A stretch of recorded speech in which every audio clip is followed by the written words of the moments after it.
Hello, this is Jonathan again. We're sitting on the right behind the barn. If you've seen pictures of the barn, and we're aiming at pretty much the center part of the 11 acres that we would like to be able to sell to someone who wants to partner with us in this ministry of rest, renewal, and restoration. Today, the Lord's given me the day of the Lord. I've talked about getting back into Zechariah. And today in my reading and meditations in the Psalms and in the book of 2 Samuel, I have seen some things that are starting to add more color, as it were, to the whole issue of the purpose of the day of the Lord. The purpose of the day of the Lord. What is this purpose? Well, we go back to the beginning. Ever changes his original plan, because he said Jesus was slain before the foundations of the world. If Jesus was slain before the foundation of the world, that means God knew that there was going to be sin. People have a hard time with that. Why would God create man if he was going to sin? Well, it's more glorious to think that God would show us this incredible love by sending his only begotten Son to earth to inhabit our body and walk for 33 to 35 years and overwhelm the enemy by a perfect life and recapture the city of Jerusalem, which is what I would like to discuss to you today. The city of Jerusalem, the connection between it being conquered by David as a king. Now we know in Psalm 110, it says that the Lord's throne has been established forever, and the earth is his footstool. But where is the Lord's throne here on earth? It can be none other than Jerusalem. And this is going to help all of us, including myself, sort out all the noise about the Zionist movement and the Christian church supporting the Zionists and this oligarchan, elite class of financiers that are going to rule the world, that it's run by Zionists. That's a lie. I don't believe it. I don't believe that Zionism is ruling the world. I think that's a undercurrent of Antichrist saying that the Jews are to blame for all of the problems in the world, 9/11, the oil crisis, nuclear proliferation, and being protected, as it were, by the world, and pushing back the Palestinians in 1948 or getting that land, that it's all Zionist movement. That's the same spirit that was in Hitler that put it in his mind to destroy the Jewish people. Why would you want to destroy the Jewish people? Where are we trying to destroy the Muslims? Where are we clearly trying to destroy the Christians? I mean, other than in a nation where they've outlawed Christianity, like in China, or in parts of India, or in the Muslim nations, or in some places where the Catholics are so strong historically that you couldn't be a Protestant. And so they went after the Protestants in Europe, in South America. So in the history of the world, we have an issue of conflict, killing, hatred, strife, warring, and it all started with two brothers, Abel and Cain. The seed of the woman, capital S, versus the seed of the man, small s, that was inhabited in the spirit of Cain, which slew Abel.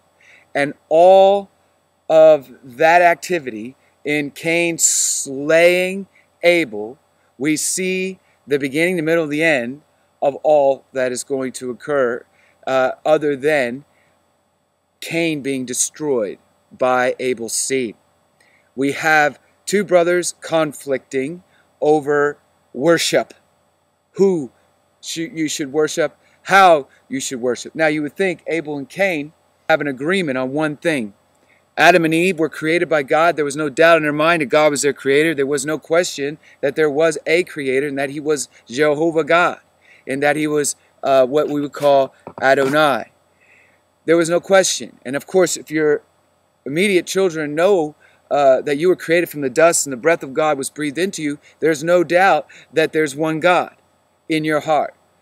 But the question in Cain's heart was, do I give God everything that I have? Abel, being a worshiper, true worshiper, brings God the best of his herd. And I want to tie this to you right now today. In order for you to get the very best in that, you will need to give him all of your time if that's your best. You'll give him all of your creative side.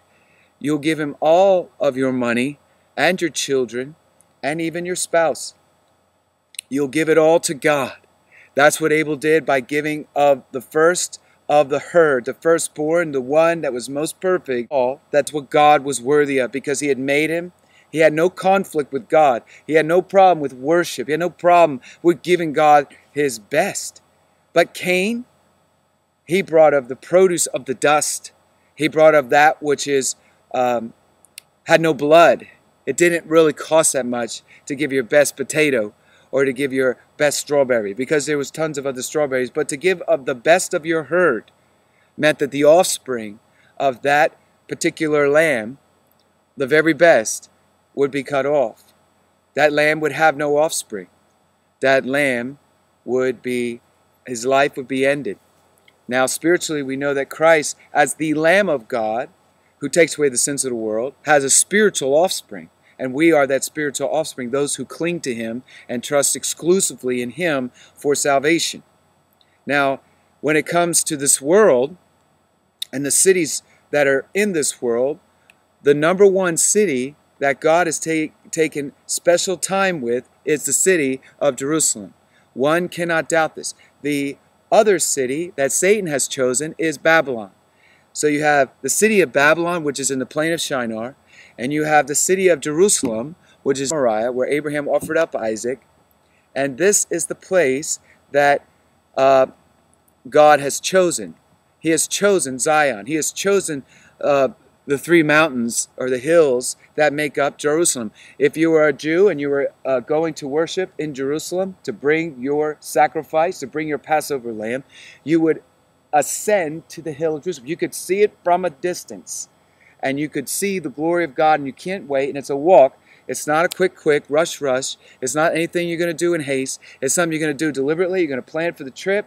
You're going to walk at a walking pace, and you're going to be worshiping and meditating the whole entire way to Jerusalem. Now, this is what the heart of the people, their culture, everything was tied up in going to Jerusalem. And then, of course, you had those lazy Jews who were living up in Dan at the very northern tip by Mount Hermon, who decided to make for themselves a high place in the northern tribes. So they wouldn't have to go all the way to Jerusalem. It was too big of a deal to worship in Jerusalem. So they made their own Jerusalem. David, remember, he was anointed as king as probably a teenager.